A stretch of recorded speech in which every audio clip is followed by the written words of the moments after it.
ಸ್ನೇಹಿತರೆ, ಇವತ್ತು ನಾವು ಮೋತಿಲಾಲ್ ಒಸ್ವಾಲ್ ಆ್ಯಪ್ನಲ್ಲಿ ಯಾವ ರೀತಿ ಡಿಮ್ಯಾಟ್ ಅಕೌಂಟನ್ನು ಕ್ರಿಯೇಟ್ ಮಾಡ್ಕೋಬೇಕು ಅಂತ ಚರ್ಚೆ ಮಾಡೋಣ. MO ರೈಸ್ ಅಂತ ಹೊಸ ಹೆಸರನ್ನ ಇಟ್ಟಿದ್ದಾರೆ. ಮೊದಲು ಮೋತಿಲಾಲ್ ಒಸ್ವಾಲ್ ಅಂತ ಮಾತ್ರ ಇತ್ತು. ಆ ಒಂದು ಆ್ಯಪ್ನಲ್ಲಿ ಯಾವ ರೀತಿ ನಾವು ಡಿಮ್ಯಾಟ್ ಅಕೌಂಟನ್ನು ಫ್ರೀಯಾಗಿ ಕ್ರಿಯೇಟ್ ಮಾಡ್ಕೋಬಹುದು ಅಂತ ನಾನು ಸಂಪೂರ್ಣವಾಗಿ ಇವತ್ತು ಹೇಳ್ತೀನಿ. ಯಾವ ರೀತಿ ಪ್ರೊಸೆಸ್ ಇರುತ್ತೆ, KYC ಮಾಡೋದಿರಲಿ ಅಥವಾ ಪ್ಯಾನ್ ಕಾರ್ಡ್ನ ವೆರಿಫೈ ಮಾಡಬೇಕು, ನಂತರದಲ್ಲಿ ಆಧಾರ್ ಕಾರ್ಡು ಸೆಲ್ಫಿ ಕೊಡಬೇಕು, ಹಾಗೆ ನಮ್ಮ ಅಡ್ರೆಸ್ನ ಸೇವ್ ಮಾಡಬೇಕು, ಹಾಗೆ ನಮ್ಮ KYCನ ಅಲ್ಲಿ ಕಂಪ್ಲೀಟ್ ಮಾಡಬೇಕಾಗುತ್ತೆ. ಈ ಸೈನ್ ಮೂಲಕ ನಾವು KYCನ ಕಂಪ್ಲೀಟ್ ಮಾಡ್ಕೋಬೇಕಾಗುತ್ತೆ. ಯಾವ ರೀತಿ ಸಂಪೂರ್ಣವಾಗಿ ಸ್ಟೆಪ್ ಬೈ ಸ್ಟೆಪ್ನ ಒಂದು ಈ ಸಂಪೂರ್ಣ ಅಂತ ವಿಡಿಯೋದಲ್ಲಿ ಹೇಳಿದ್ದೀನಿ. ವಿಡಿಯೋನ ಸ್ಕಿಪ್ ಮಾಡಿದೆ ಕೊನೆವರೆಗೂ ನೋಡಿ, ಎಲ್ಲವೂ ಕೂಡ ಅರ್ಥವಾಗುತ್ತೆ. ಹಾಗೆ ನಮ್ಮ ಚಾನಲ್ಗೆ ಮೊದಲು ಬಂದಿದ್ದರೆ ದಯವಿಟ್ಟು ನಮ್ಮ ಚಾನಲ್ನ ಸಬ್ಸ್ಕ್ರೈಬ್ ಮಾಡಿಬಿಟ್ಟು ಪಕ್ಕದಲ್ಲಿರುವಂಥ ಬೆಲ್ ಐಕನನ್ನು ಪ್ರೆಸ್ ಮಾಡಿ ನಮ್ಮ ತಂತ್ರಜ್ಞಾನ ಆಧಾರಿತ ಬೃಹತ್ ಕುಟುಂಬದ ಸದಸ್ಯರಾಗಿ. ಸ್ನೇಹಿತರೆ, ಪ್ಲೇಸ್ಟೋರ್ ಮೂಲಕ ನೀವು ಮೋತಿಲಾಲ್ ಒಸ್ವಾಲ್ MO ರೈಸ್ ಆ್ಯಪ್ನ ಇನ್ಸ್ಟಾಲ್ ಮಾಡ್ಕೊಳ್ಳಿ, ಅಥವಾ ಡಿಸ್ಕ್ರಿಪ್ಷನಲ್ಲಿ ಲಿಂಕ್ನ ಕೊಟ್ಟಿದ್ದೀನಿ. ಡಿಸ್ಕ್ರಿಪ್ಷನಲ್ಲಿ ಕ್ಲಿಕ್ ಮಾಡಿಬಿಟ್ಟು ನೀವು ನೇರವಾಗಿ ಆ ಆ್ಯಪ್ನ ಇನ್ಸ್ಟಾಲ್ ಮಾಡ್ಕೋಬೋದು. ಪ್ಲೇಸ್ಟೋರ್ನಲ್ಲಿ ಸರ್ಚ್ ಮಾಡೋದ್ರ ಬದಲು ನೀವು ಡಿಸ್ಕ್ರಿಪ್ಷನಲ್ಲಿ ಕ್ಲಿಕ್ ಮಾಡಿದರೆ ನೇರವಾಗಿ ಆ ಆ್ಯಪ್ ಓಪನ್ ಆಗುತ್ತೆ. ಅಲ್ಲಿಂದ ಇನ್ಸ್ಟಾಲ್ ಮಾಡ್ಕೊಳ್ಳಿ. ಮಾಡಿಬಿಟ್ಟು ಆ್ಯಪ್ನ ತೋರಿಸ್ತೀನಿ ನೋಡಿ ಯಾವ ರೀತಿ ಇದೆ ಅಂತ. ರೈಸ್ ಅಂತ ಇಲ್ಲಿ ಬರುತ್ತೆ ನೋಡಿ, MO ರೈಸ್ ಅಂದರೆ ಮೋತಿಲಾಲ್ ಒಸ್ವಾಲ್ ರೈಸ್ ಅಂತ. ಆ ಒಂದು ಆ್ಯಪ್ನಲ್ಲಿ ನೀವು ಈ ಕ್ಲಿಕ್ ಮಾಡಿದ ನಂತರದಲ್ಲಿ ಈ ರೀತಿ ಏನಾದರೂ ಪರ್ಮಿಷನ್ಗಳನ್ನ ಕೇಳಿದರೆ ಅಲೌ ಮಾಡಿದ ನಂತರದಲ್ಲಿ ಇಲ್ಲಿ ಮೊದಲು ಲಾಗಿನ್ ಆರ್ ಕ್ರಿಯೇಟ್ ಅಕೌಂಟ್ ಅಂತ ಎರಡು ಆಪ್ಷನ್ಸ್ ಇದೆ. ನಾನು ಇಲ್ಲಿ ಓಪನ್ ಫ್ರೀ ಡಿಮ್ಯಾಟ್ ಅಕೌಂಟ್ ಅಂತ ಆಪ್ಷನ್ ಮೇಲೆ ಕ್ಲಿಕ್ ಮಾಡ್ಕೋತೀನಿ. ಅಂದರೆ ನಾನು ಇನ್ನೂ ಈ ಒಂದು ಅಕೌಂಟನ್ನು ಕ್ರಿಯೇಟ್ ಮಾಡಿಲ್ಲ. ಕ್ಲಿಕ್ ಮಾಡಿದ ನಂತರದಲ್ಲಿ ಫುಲ್ ನೇಮು, ಮೊಬೈಲ್ ನಂಬರ್ನ ಹಾಕಬೇಕಾಗುತ್ತೆ. ಕೆಳಗಡೆ ರೆಫರಲ್ ಕೋಡ್ ಅಂತ ಇದೆ. ರೆಫರಲ್ ಕೋಡ್ನ ಇಲ್ಲಿ ಸ್ಕ್ರೀನ್ ಮೇಲೆ ಕೊಡ್ತಾ ಇದ್ದೀನಿ, ಅದನ್ನು ಯೂಸ್ ಮಾಡಿ. ಇಲ್ಲಿ ಫುಲ್ ನೇಮು ಹಾಗೆ ಇಲ್ಲಿ ಮೊಬೈಲ್ ನಂಬರ್ನ ಹಾಕಿದ್ದೀನಿ. ಕೆಳಗಡೆ ರೆಫರಲ್ ಕೋಡ್ ಕೂಡ ನೀವು ಯೂಸ್ ಮಾಡ್ಕೊಳ್ಳಿ. ಮಾಡಿದ ನಂತರದಲ್ಲಿ ಇಲ್ಲಿ ಕನ್ಫರ್ಮ್ ಅಂತ ಕ್ಲಿಕ್ ಮಾಡ್ಕೋಬೇಕು. ಕೆಳಗಡೆ ಕನ್ಫರ್ಮ್ ಅಂತ ಕ್ಲಿಕ್ ಮಾಡಿದ ನಂತರದಲ್ಲಿ ಮುಂದಿನ ಪ್ರೊಸೆಸ್ ಅನ್ನೋದು ಇಲ್ಲಿ ಓಪನ್ ಆಗಿದೆ. OTP ಬಂದ್ಬಿಟ್ಟು ವೆರಿಫೈ ಆಗುತ್ತೆ ಸ್ನೇಹಿತರೆ. ಇಲ್ಲಿ ವೆರಿಫೈ ಆದ ನಂತರದಲ್ಲಿ OTP ಬಂದಿರೋದು ಇಲ್ಲಿ ರೆಕಾರ್ಡ್ ಆಗಿಲ್ಲ. ನಂತರದಲ್ಲಿ ಇಲ್ಲಿ ಜಿಮೇಲ್, ಗೂಗಲ್ ಅಕೌಂಟ್ ಅಥವಾ ಎಂಟರ್ ಜಿಮೇಲ್ ಮೆನುವಲ್ ಅಂತ ಬರ್ತಾ ಇದೆ. ಇಲ್ಲಿ ಗೂಗಲ್ ಅಕೌಂಟ್ ಮೂಲಕ ಈ ರೀತಿ ಸೆಲೆಕ್ಟ್ ಮಾಡ್ಕೊಳ್ಳಿ. ಮಾಡಿಬಿಟ್ಟು ಯಾವುದಾದ್ರೂ ಒಂದು ಇಮೇಲ್ ID ಮೂಲಕ ಅಕೌಂಟನ್ನು ಲಾಗಿನ್ ಮಾಡಿ. ಇಲ್ಲಿ ನೋಡಿ, ಯಾವುದಾದ್ರೂ ಒಂದು ಇಮೇಲ್ IDನ ಸೆಲೆಕ್ಟ್ ಮಾಡ್ಕೋತೀನಿ. ಮಾಡಿದ ನಂತರದಲ್ಲಿ ನೀವು ಇಮೇಲ್ IDನ ಮ್ಯಾನ್ಯಲ್ ಆಗಿಯೂ ಕೂಡ ಎಂಟರ್ ಮಾಡ್ಬೋದು. ಅದಕ್ಕಿಂತ ಈಸಿ ಗೂಗಲ್ ಅಕೌಂಟ್, ಅದಕ್ಕಾಗಿ ಅದನ್ನು ಹೇಳ್ತಾ ಇದ್ದೀನಿ. ನಂತರದಲ್ಲಿ ಇಲ್ಲಿ ಪ್ಯಾನ್ ಕಾರ್ಡ್ ಹಾಗೂ ಡೇಟ್ ಆಫ್ ಬರ್ತ್ ಎರಡನ್ನು ಹಾಕಬೇಕಾಗುತ್ತೆ. ಮೇಲ್ಗಡೆ ಮೊದಲು ಪ್ಯಾನ್ ಕಾರ್ಡ್ ನಂಬರ್ನ ಹಾಕಿ, ಡೇಟ್ ಆಫ್ ಬರ್ತ್ ಹಾಗೂ ನಮ್ಮ ಹೆಸರನ್ನ ಅದು ಆಟೋಮೆಟಿಕ್ ಆಗಿ ತಗೊಳುತ್ತೆ. ಪ್ಯಾನ್ ಕಾರ್ಡ್ ನಂಬರ್ನ ಹಾಕಿದ್ದೀನಿ. ಹಾಕಿದ ನಂತರದಲ್ಲಿ ಸ್ವಲ್ಪ ವೇಟ್ ಮಾಡಿದ ನಂತರದಲ್ಲಿ ನೋಡ್ಬೋದು ನಮ್ಮ ಹೆಸರು ಹಾಗೂ phone date of birth automatic ಆಗಿ ತಗೊಂಡಿದೆ. ನಂತರದಲ್ಲಿ ಪ್ರೊಸೀಡ್ ಅಂತ ಕ್ಲಿಕ್ ಮಾಡ್ಕೋತೀನಿ. ಪ್ರೊಸೀಡ್ ಅಂತ ಕ್ಲಿಕ್ ಮಾಡಿದ ನಂತರದಲ್ಲಿ ಬ್ಯಾಂಕ್ ಅಕೌಂಟ್ ನಂಬರ್ನ ಹಾಕಬೇಕಾಗುತ್ತೆ. ನಾನು UPI ಮೂಲಕ ವೆರಿಫೈ ಮಾಡ್ತಾ ಇದ್ದೀನಿ. UPI ಅಂತ ಇಲ್ಲಿ ನೋಡ್ಬೋದು, ವೆರಿಫೈ ವಿತ್ UPI ಅಂತ ಇದೆ. ಕೆಳಗಡೆ ಎಂಟರ್ ಮ್ಯಾನ್ಯುವಲಿ ಅಂದರೆ ಮ್ಯಾನ್ಯುವಲ್ ಆಗಿ ಅಕೌಂಟ್ ನಂಬರ್ IFSC ಕೋಡ್ ಕೂಡ ಹಾಕ್ಬೋದು. ಮೇಲ್ಗಡೆ ವೆರಿಫೈ ಅಂದರೆ ಫೋನ್ಪೇ ಮೂಲಕ ನಮ್ಮ ಅಕೌಂಟನ್ನು ಆಟೋಮೆಟಿಕ್ಕಾಗಿ ವೆರಿಫೈ ಆಗೋ ಹಾಗೆ ಮಾಡ್ಬೋದು. ನಾನು ಫೋನ್ಪೇ ಮೂಲಕ ಸೆಲೆಕ್ಟ್ ಮಾಡ್ಕೋತೀನಿ. ನೀವು ಮ್ಯಾನ್ಯುವಲ್ ಆಗಿ ಡೀಟೇಲ್ಸ್ ಕೂಡ ಹಾಕಬಹುದು. ಫೋನ್ಪೇ ಸೆಲೆಕ್ಟ್ ಮಾಡಿದ ನಂತರದಲ್ಲಿ ಇದರಲ್ಲಿ ಯಾವುದಾದ್ರೂ ಒಂದು UPI ಆ್ಯಪನ್ನು ಸೆಲೆಕ್ಟ್ ಮಾಡ್ಕೊಳ್ಳಿ ಅಂತ ಹೇಳ್ತಾ ಇದ್ದೀನಿ. ನಾನು ಫೋನ್ಪೇನ ಸೆಲೆಕ್ಟ್ ಮಾಡಿದ್ದೀನಿ. ಮಾಡಿದ ನಂತರದಲ್ಲಿ ಇಲ್ಲಿ ₹1 ನಮ್ಮ ಅಕೌಂಟಿಂದ ಪೇಮೆಂಟ್ ಮಾಡಬೇಕಾಗುತ್ತೆ. ಪೇ ಅಂತ ಕ್ಲಿಕ್ ಮಾಡ್ಕೊಳ್ಳಿ. ಅದು ಮರಳಿ ಒಂದು ರೀಫಂಡ್ ಆಗುತ್ತೆ. ಇಲ್ಲಿ UPI ಪಿನ್ನನ್ನು ಹಾಕಿಬಿಟ್ಟು ನೀವು ಪೇಮೆಂಟ್ ಮಾಡಿ. ಇಲ್ಲಿ ಯಾವುದೇ ರೀತಿಯಲ್ಲಿ ತೊಂದರೆ ಇಲ್ಲ, ನೀವು ಸೇಫು, ಏನು ಪ್ರಾಬ್ಲಮ್ ಇಲ್ಲ. ಪೇಮೆಂಟ್ ಮಾಡಿದ ತಕ್ಷಣದಲ್ಲಿ ನಮ್ಮ ಬ್ಯಾಂಕ್ ಅಕೌಂಟ್ ಅನ್ನೋದು ಇಲ್ಲಿ ವೆರಿಫೈ ಆಗುತ್ತೆ. ಇಲ್ಲಿ ನೋಡ್ಬೋದು ಬ್ಯಾಂಕ್ ಅಕೌಂಟ್ ವೆರಿಫೈಡ್ ಅಂತ ಬರ್ತಾ ಇದೆ. ನಂತರದಲ್ಲಿ ಬ್ಯಾಂಕ್ ಅಕೌಂಟ್ ಆಯಿತು, ಪ್ಯಾನ್ ಕಾರ್ಡ್ ವೆರಿಫಿಕೇಷನ್ ಆಯಿತು, ಬ್ಯಾಂಕ್ ಅಕೌಂಟ್ ಆಯಿತು. ನೆಕ್ಸ್ಟ್ ಏನಿದೆ ಅಂತ ನೋಡೋಣ. ಇಲ್ಲಿ ಸ್ವಲ್ಪ ವೇಟ್ ಮಾಡಿದ ನಂತರದಲ್ಲಿ ಬ್ಯಾಂಕ್ ಡೀಟೇಲ್ಸ್ ಯಾವ ಸಕ್ಸಸ್ಫುಲಿ ವೆರಿಫೈಡ್ ಅಂತ ಬರ್ತಾ ಇದೆ. ಇಲ್ಲಿ ನೋಡ್ಬೋದು ಕೆಳಗಡೆ ಅಕೌಂಟ್ ನಂಬರ್ ಹಾಗೂ IFSC ಕೋಡ್ ಕೂಡ ಇಲ್ಲಿ ನೋಡೋದಕ್ಕೆ ಸಿಗ್ತಾ ಇದೆ. ನಂತರದಲ್ಲಿ ಇಲ್ಲಿ ಪ್ರೊಸೀಡ್ ಅಂತ ಕ್ಲಿಕ್ ಮಾಡ್ಕೋತೀನಿ. ಪ್ರೊಸೀಡ್ ಮೇಲೆ ಕ್ಲಿಕ್ ಮಾಡಿದ ನಂತರದಲ್ಲಿ ಯುವರ್ ಆಧಾರ್ ಕಾರ್ಡ್ ಅಂದರೆ ನಿಮ್ಮ ಆಧಾರ್ ಕಾರ್ಡ್ಗೆ ಇದೇ ನಂಬರ್ ಲಿಂಕ್ ಇದೆ ಅಂತ ಕೇಳ್ತಾ ಇದೆ. ಎಸ್ ಅಂತ ಕ್ಲಿಕ್ ಮಾಡ್ಕೊಳ್ಳಿ. ಅಂದರೆ ಈ KYC ಮಾಡೋದಕ್ಕೆ ಈಸಿ ಆಗುತ್ತೆ. ನೀವು ನೋ ಅಂತ ಕ್ಲಿಕ್ ಮಾಡಿದರೆ ನೀವು ಮತ್ತೆ ಅದನ್ನು ಮ್ಯಾನ್ಯುವಲ್ ಆಗಿ PDF ಮೂಲಕ ಅಪ್ಲೋಡ್ ಮಾಡಬೇಕಾಗುತ್ತೆ. ಅದಕ್ಕಾಗಿ ಎಸ್ ಅಂತ ಕ್ಲಿಕ್ ಮಾಡಿಬಿಟ್ಟು ಇಲ್ಲಿ ಪ್ರೊಸೀಡ್ ಅಂತ ಕ್ಲಿಕ್ ಮಾಡ್ಕೋತೀನಿ.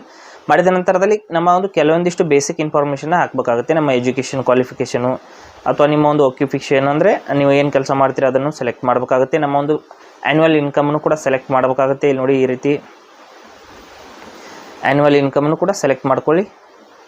ನಂತರದಲ್ಲಿ ನಿಮ್ಮ ಎಕ್ಸ್ಪೀರಿಯನ್ಸ್ ಎಷ್ಟಿದೆ ಅನ್ನೋದನ್ನು ನೀವು ಯಾವುದಾದ್ರೂ ಒಂದು ಆಪ್ಷನನ್ನು ಸೆಲೆಕ್ಟ್ ಮಾಡ್ಕೊಳ್ಳಿ. ಮಾಡಿದ ನಂತರದಲ್ಲಿ ಕೆಳಗಡೆ ಪ್ರೊಸೀಡ್ ಅಂತ ಕ್ಲಿಕ್ ಮಾಡ್ಕೊಳ್ಳಿ. ಪ್ರೊಸೀಡ್ ಅಂತ ಕ್ಲಿಕ್ ಮಾಡಿದ ನಂತರದಲ್ಲಿ ಇಲ್ಲಿ ಇನ್ಕಮ್ ನೋಡ್ಬೋದು. ಇಲ್ಲಿ ನಿಮ್ಮ ಒಂದು ಫಂಡನ್ನು ಆ್ಯಡ್ ಮಾಡಿ ಅಂದರೆ ವ್ಯಾಲೆಟ್ಗೆ ಫಂಡನ್ನು ಆ್ಯಡ್ ಮಾಡಿ ಅಂತ ಹೇಳ್ತಾ ಇದೆ. ಸದ್ಯಕ್ಕೆ ನಾವು ಆ್ಯಡ್ ಮಾಡುವಂಥ ಅವಶ್ಯಕತೆ ಇಲ್ಲ. ಸ್ಕಿಪ್ ಅಂತ ಕ್ಲಿಕ್ ಮಾಡ್ಕೊಳ್ಳೋಣ. ಸ್ಕಿಪ್ ಅಂತ ಕ್ಲಿಕ್ ಮಾಡಿಬಿಟ್ಟು ಮುಂದುವರಿಯೋಣ.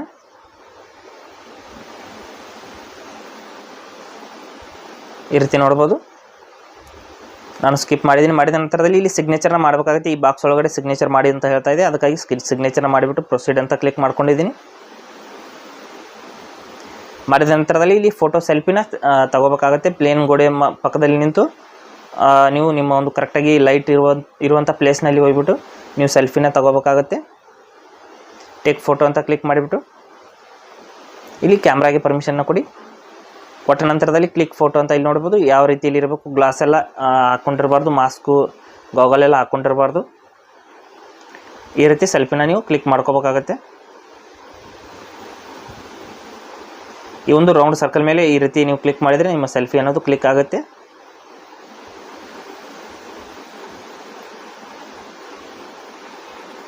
ನೋಡಿ ಸೆಲ್ಫಿ ಅನ್ನೋದು ಈ ರೀತಿ ಅಪ್ಲೋಡ್ ಆಗಿದೆ ಸ್ನೇಹಿತರೆ. ನಂತರದಲ್ಲಿ ಪ್ರೊಸೀಡ್ ಅಂತ ಕ್ಲಿಕ್ ಮಾಡ್ಕೊಳ್ಳೋಣ. ಮಾಡಿದ ನಂತರದಲ್ಲಿ ಇಲ್ಲಿ ಇನ್ಕಮ್ ಪ್ರೂಫ್ನ ಅಪ್ಲೋಡ್ ಮಾಡಿ ಅಂತ ಹೇಳ್ತಾ ಇದೆ. ಅದು ಆಪ್ಷನಲ್ಲೂ ನೀವು ಬೇಕಂದರೆ ಅಪ್ಲೋಡ್ ಮಾಡ್ಬೋದು. ಇಲ್ಲಾಂದರೆ ಕೆಳಗಡೆ ಸ್ಕಿಪ್ ಅಂತ ಒಂದು ಆಪ್ಷನ್ ಇದೆ. ಇದರಲ್ಲಿ ಯಾವುದಾದ್ರು ಬ್ಯಾಂಕ್ ಸ್ಟೇಟ್ಮೆಂಟ್ ಇರ್ಬೋದು ಅಥವಾ ಫಾರ್ಮ್ 16 ಇರ್ಬೋದು, ಸ್ಯಾಲ್ರಿ ಸ್ಲಿಪ್ ಇರ್ಬೋದು. ಇದು ಯಾವುದು ಬೇಡ ಅಂತ ನಾನು ಸ್ಕಿಪ್ ಅಂತ ಕ್ಲಿಕ್ ಮಾಡ್ಕೋತೀನಿ.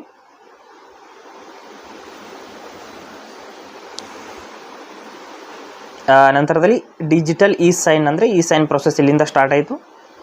ಈ ಬಾಕ್ಸ್ ಮೇಲೆ ಕ್ಲಿಕ್ ಮಾಡಿಬಿಟ್ಟು proceed to Aadhaar e sign ಅಂತ ಕ್ಲಿಕ್ ಮಾಡ್ಕೊಳ್ಳಿ. Proceed to Aadhaar e sign ಅಂತ ಕ್ಲಿಕ್ ಮಾಡಿದ ನಂತರದಲ್ಲಿ ನಮ್ಮ ಆಧಾರ್ ಕಾರ್ಡ್ ನಂಬರ್ನ ಹಾಕಿಬಿಟ್ಟು OTP ಮೂಲಕ ನಾವು ಇ ಸೈನ್ ಮಾಡಬೇಕಾಗುತ್ತೆ.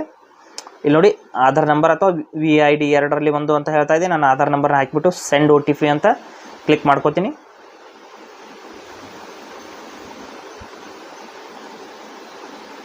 ಇಲ್ಲಿ KYC ಒಂದೇ ಬಾರಿ ನೀವು ಸಕ್ಸಸ್ ಆಗದೆ ಹೋದರೆ ನೀವು ಪದೇ 2 ರಿಂದ 3 ಬಾರಿ ಮಾಡಬೇಕಾಗುತ್ತೆ. ತೋರಿಸ್ತೀನಿ, ನಂದು ಕೂಡ ಫಸ್ಟ್ ಟೈಮ್ ಸಕ್ಸಸ್ ಆಗಲಿಲ್ಲ. ಅದಕ್ಕಾಗಿ ನಾನು ಇಲ್ಲಿ ನೋಡಿ ಆಧಾರ್ ನಂಬರ್ನ ಹಾಕಿಬಿಟ್ಟು ಇಲ್ಲಿ OTP ಮೂಲಕ OTPನ ಹಾಕಿಬಿಟ್ಟು ಕೆಳಗಡೆ ಪರ್ಫಾರ್ಮ್ ಈ ಸೈನ್ ಇಲ್ಲಿ ನೋಡಿ ಈ ಬಾಕ್ಸ್ ಮೇಲೆ ಈ ರೀತಿ ಕ್ಲಿಕ್ ಮಾಡ್ಕೊಳ್ಳಿ. ಕಂಟಿನ್ಯೂ ಅಂತ ಕ್ಲಿಕ್ ಮಾಡ್ಕೊಳ್ಳಿ. ಬಾಕ್ಸ್ ಮೇಲೆ ಟಿಕ್ ಮಾಡ್ಕೋಬೇಕಾಗುತ್ತೆ. ಪರ್ಫಾರ್ಮ್ ಈ ಸೈನ್ ಅಂತ ಕ್ಲಿಕ್ ಮಾಡ್ಕೊಳ್ಳಿ.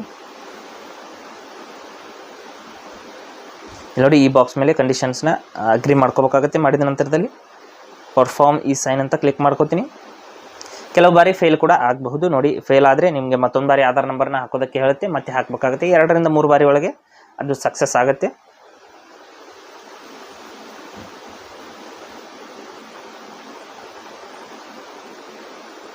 ಇಲ್ಲಿ ನೋಡ್ತಾ ಇರ್ಬೋದು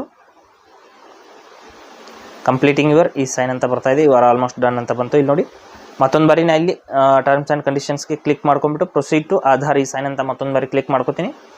ಆಲ್ಮೋಸ್ಟ್ ಡನ್ ಅಂತ ಬರ್ತಾ ಇದೆ. ಪ್ರೊಸೀಡ್ ಟು ಈ ಸೈನ್ ಅಂತ ಮತ್ತೆ ಕ್ಲಿಕ್ ಮಾಡ್ಕೋತೀನಿ. ಮಾಡಿಬಿಟ್ಟು ಮತ್ತೊಂದು ಬಾರಿ ನಾವು ಆಧಾರ್ ನಂಬರ್ನ ಹಾಕುವಂಥ ಅವಶ್ಯಕತೆ ಇದೆ. ಇಲ್ಲಿ ನೋಡಿ ಪ್ರೊಸೀಡ್ ಟು ಈ ಸೈನ್ ಅಂತ ಕ್ಲಿಕ್ ಮಾಡಿಬಿಟ್ಟು ಮತ್ತೆ ಆಧಾರ್ ನಂಬರ್ನ ಹಾಕಿಬಿಟ್ಟು ಸೆಂಡ್ OTP ಅಂತ ಕ್ಲಿಕ್ ಮಾಡಿ ಮತ್ತೊಂದು ಬಾರಿ ನಾವು ಈ ಸೈನ್ನ ಪರ್ಫಾರ್ಮ್ ಮಾಡುವಂಥ ಅವಶ್ಯಕತೆ ಇದೆ. ಹಾಕಿಬಿಟ್ಟು ಸೆಂಡ್ OTP ಅಂತ ಕ್ಲಿಕ್ ಮಾಡ್ಕೋತೀನಿ. OTP ಅನ್ನೋದು ಸಕ್ಸಸ್ಫುಲ್ಲಾಗಿ ಸೆಂಡ್ ಆದ ನಂತರದಲ್ಲಿ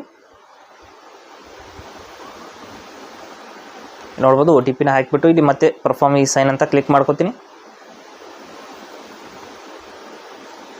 ಮಾಡಿದ ನಂತರದಲ್ಲಿ ಜನರೇಟಿಂಗ್ ಕ್ಲೈಂಟ್ ಕೋಡ್ ಅಂತ ಬರ್ತಾ ಇದೆ. ಅಂದರೆ ನಮ್ಮ ಒಂದು ಈ ಸೈನ್ ಅನ್ನೋದು ಆಲ್ಮೋಸ್ಟ್ ಕಂಪ್ಲೀಟ್ ಆಯಿತು. ಕ್ಲೈಂಟ್ ಕೋಡ್ ಜನರೇಟ್ ಆಗ್ತಾ ಇದೆ. ಅಂದರೆ ನಮ್ಮ ಅಕೌಂಟ್ ಅನ್ನೋದು ಸಂಪೂರ್ಣವಾಗಿ ಸಕ್ಸಸ್ಫುಲ್ಲಾಗಿ ಕ್ರಿಯೇಟ್ ಆಯಿತು. ನೋಡ್ಬೋದು ಇಲ್ಲಿ ನಮ್ಮ ಕ್ಲೈಂಟ್ ಕೋಡ್ ಬರ್ತಾ ಇದೆ. ಅದನ್ನು ಸ್ಕ್ರೀನ್ಶಾಟ್ ತೆಗೆದು ಇಟ್ಕೋತೀನಿ. ನಿಮ್ಮ SMS ಹಾಗೂ ಇಮೇಲ್ ಮೂಲಕನೂ ಕೂಡ ಸೆಂಡ್ ಮಾಡ್ತೀವಿ ಅಂತ ಹೇಳ್ತಾ ಇದೆ. ನಂತರದಲ್ಲಿ ಇಲ್ಲಿ ಲಾಗಿನ್ ಟು ಟ್ರೇಡ್ ಅಂತ ಕ್ಲಿಕ್ ಮಾಡ್ಕೊಳ್ಳೋಣ.